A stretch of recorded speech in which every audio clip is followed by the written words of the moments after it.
સુરત અને દિલ્હીમાં સ્વચ્છતા સર્વેક્ષણ 2023 માટે દેશભરના શહેરોના રેન્ક જાહેર કરાયો. તેમાં નંબર 1નો રેન્ક મળ્યો છે. આ વર્ષે દેશના સ્વચ્છ શહેરોમાં નંબર 1 બનવા સુરત અને ઇન્દોર વચ્ચે કાંટાની ટક્કર હતી. સતત 3 વર્ષથી દેશમાં સ્વચ્છતામાં બીજા નંબરે આવતું સુરત શહેર ગયા વર્ષે માત્ર 221 માર્ક્સથી જ નંબર 1નો ખિતાબ મેળવતા રહી ગયું હતું. ત્યારે આ વર્ષે ઇન્દોરની સાથે સંયુક્ત રીતે નંબર 1નો રેન્ક મેળવવામાં સફળતા મળી છે. દિલ્હી ખાતે યોજાયેલા કાર્યક્રમમાં સુરતના મેયર અને પાલિકા કમિશનર દ્વારા સર્ટિફિકેટ અને એવોર્ડ સ્વીકારવામાં આવ્યા હતા.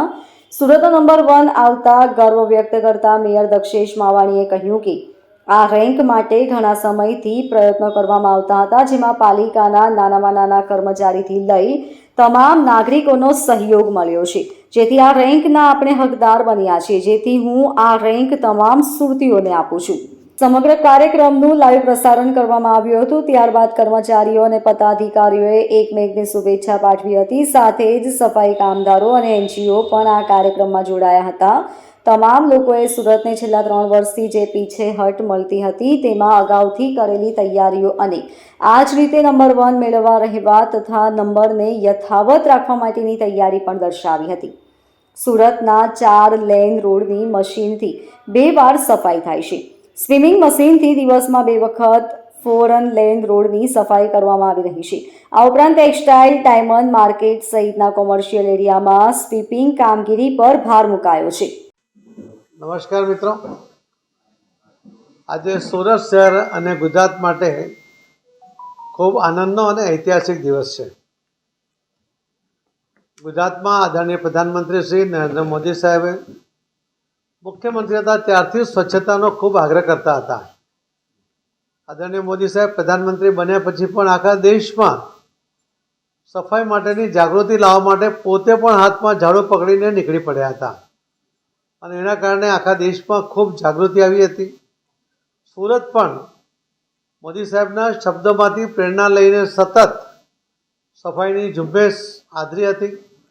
વર્ષો પહેલાં ગંદકીના સામ્રાજ્યને કારણે સુરત જે બદનામ હતું એના બદલે છેલ્લા કેટલાક વર્ષોથી સુરત સ્વચ્છતામાં બીજા નંબરે આવતો હતો.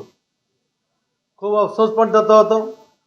સુરતના શહેરીજનો, સુરતના કોર્પોરેટરશ્રીઓ, પદાધિકારીઓ, સુરતના અધિકારીઓ, કોર્પોરેશનના અને કર્મચારીઓ અને અન્ય જે સુરતીઓ એ પણ ખૂબ પ્રયત્ન કરતા હતા, છતાં પણ દર વખતે બીજો નંબર આવતો હતો. આ વખતે પણ આદરણીય પ્રધાનમંત્રી શ્રી નરેન્દ્ર મોદી સાહેબ જ્યારે ગુજરાતમાં સુરતમાં ડાયમંડ બુશના લોકાર્પણ માટે આવવાના હતા એના પહેલાં એમની એક સૂચના હતી કે 1 અઠવાડિયું સુરતમાં સફાઈ થવી જોઈએ અને એક માઇક્રો સફાઈની આખી ઝુંબેશ કોર્પોરેશનના પદાધિકારીઓ, કોર્પોરેશનના અધિકારીઓ, કર્મચારીઓ સાથે સુરતના શહેરીજનોએ ગલી ગલીમાં જે ઝુંબેશ આદરી એનું પરિણામ આજે આપણને મળ્યું છે. ને આજે પહેલીવાર સુરત સ્વચ્છતામાં પહેલો નંબર પ્રાપ્ત કર્યું છે. એના માટે સુરતના સૌ શહેરીજનોને ખૂબ ખૂબ અભિનંદન આપું છું. સુરત મહાનગરપાલિકાના પદાધિકારીઓને, મેયર, સ્ટેન્ડિંગ કમિટીના ચેરમેન, માજી મેયર, એમના માજી ચેરમેન, એમના સૌ કોર્પોરેટરો, સૌ કમિશનર અને બીજા અધિકારીઓ અને કર્મચારીઓ કે જે કર્મચારીઓની જહેમતને કારણે આ સફાઈ ઝુંબેશ સફળ થઈ છે.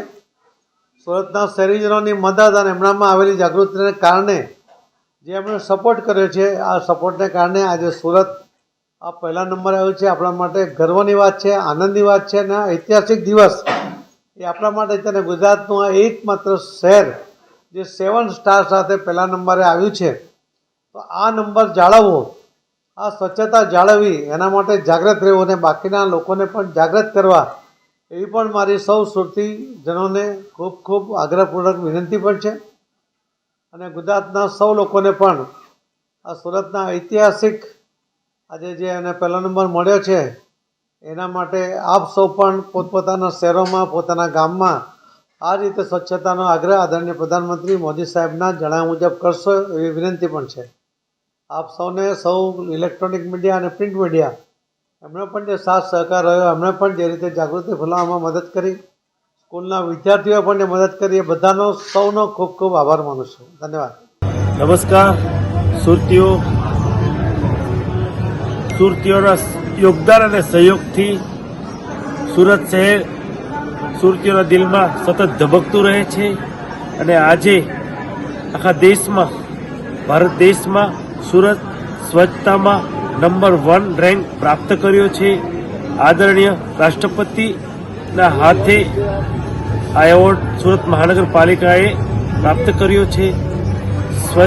સ્વચ્છતાના આગ્રહી સતત રહેતા આદરણીય નરેન્દ્રભાઈ મોદી સાહેબના નેતૃત્વમાં સુરત સ્વચ્છતામાં અગ્રહરોળમાં સતત કામ કરવા પ્રયત્નશીલ રહ્યું છે. મન કી બાતમાં પણ આદરણીય પ્રધાનમંત્રી નરેન્દ્રભાઈ મોદી સાહેબે સુરતની સ્વચ્છતાની વાત કરી હતી.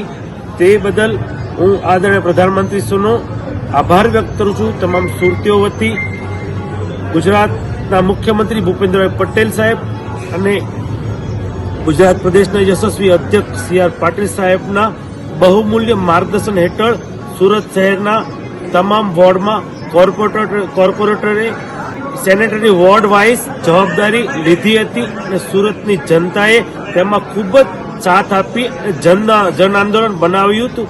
તેના ફલસ્વરૂપે આજે સુરતને નંબર 1 રેન્ક પ્રાપ્ત થયો છે. ત્યારે હું સુરતીઓને હજી અહીં નહીં અટકતા આપણે વિશ્વમાં સુરતને કઈ રીતે પ્રસ્થાપિત કરીએ તે રીતે આપણે સૌ કટિબદ્ધ થઈએ. અસ્તુ ભારત માતા કી જય. Bureau report LK star news Surat.